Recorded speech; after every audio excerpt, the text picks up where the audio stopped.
It was the perfect home for us, until we realized we were never the only ones inside.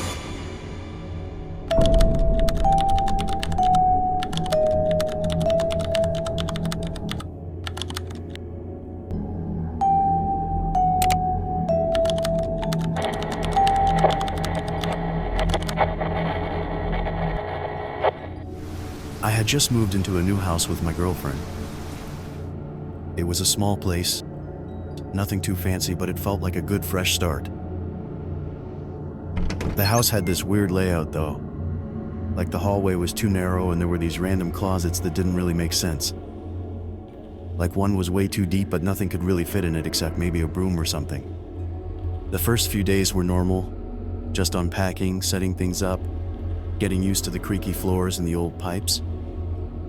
The previous owners had lived there a long time before us, and honestly, the place kinda smelled like old wood and dust. We figured it would go away with time. Anyway, the first weird thing happened maybe a week in. My girlfriend was working late, so I was just home alone watching TV. I paused it to go grab a snack. And when I walked past the hallway, I noticed one of the closet doors was open. It wasn't open earlier, I was sure of it, because I had passed by there to grab my phone charger.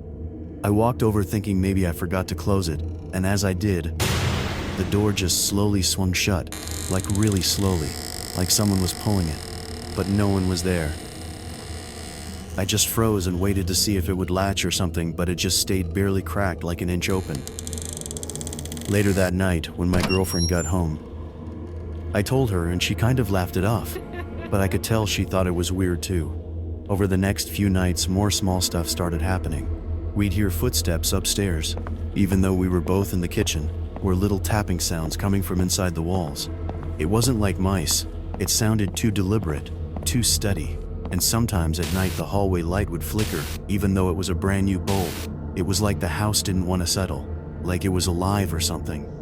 One night, we both woke up at the exact same time, around 3 in the morning, because we heard something slam downstairs, like something heavy fell. We jumped out of bed and ran down together, expecting maybe someone broke in, but everything was untouched, except the hallway closet door. It was wide open, and the vacuum was tipped over. Nothing else was touched. I closed it again, and this time I'd even wedged a chair in front of it, just in case. But then, the next morning, the chair was moved and the door was open again. That's when I really started getting worried. I bought this little motion sensor camera from the hardware store and set it up, pointing at the hallway closet. I didn't tell my girlfriend right away, because I didn't want to freak her out. The next day I checked the footage, and at first it was just normal, like us walking by, going to bed, but then at around 2:47 a.m., the motion alert went off, and I swear to God, the closet door slowly opened by itself. And then there was a shadow, like something stepped out.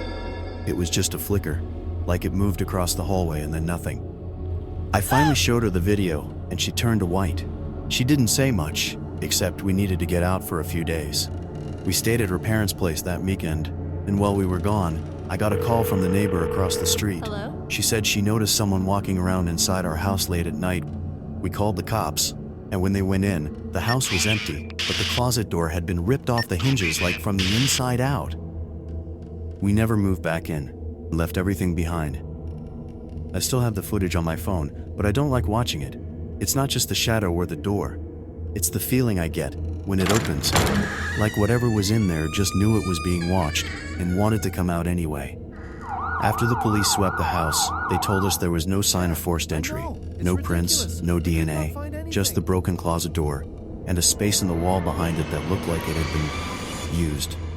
We didn't know what to make of it, but something about it all just felt wrong. We tried to get some answers, anything to explain what had been going on in that house. So I pulled a full background report on the property. That's when it got worse. The record showed no listed owner, ever.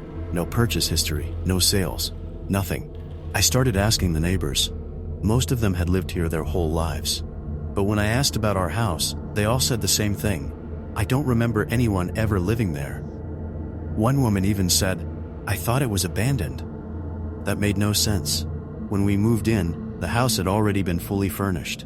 Dusty old furniture, vintage appliances, even old black and white photographs on the wall. But every photo had the same thing in common. The faces were all scratched out, deeply, like someone didn't want them to be remembered. I don't know why I did it, but I watched the hallway footage again, the one from the night we ran. I paused it right as the closet opened, and this time, I zoomed in. At first, it was just a shadow, but as I scrubbed frame by frame, there it was, a face, real, rotten, human. Sunken eyes, flaking skin, a mouth that didn't close right, and it was staring directly at the camera. He wasn't a ghost. He wasn't dead. He was hiding. He had been living in the walls, in the crawl spaces, in that deep closet, maybe for years, maybe for decades. And worst of all, he might not have been the first. That's when it hit me. All this time, while we were sleeping, someone else was living here too? Not a ghost, not a demon, but a person. A living, breathing person. Creeping through the walls, eating when we were gone. Watching us while we slept. We weren't alone. We were never alone. It was the perfect home for us, until we realized we were never the only ones inside. We tried to contact the real estate agent who handled the deal. Her phone was disconnected. The agency told us no one by that name ever worked there. The documents no longer exist in any registry. It's as if the woman who sold the house never existed at all. We've decided to put the house back on the market. It's fully furnished. Great neighborhood. Walls freshly sealed. Just ignore the occasional footsteps behind the drywall. You can move in anytime. He's waiting.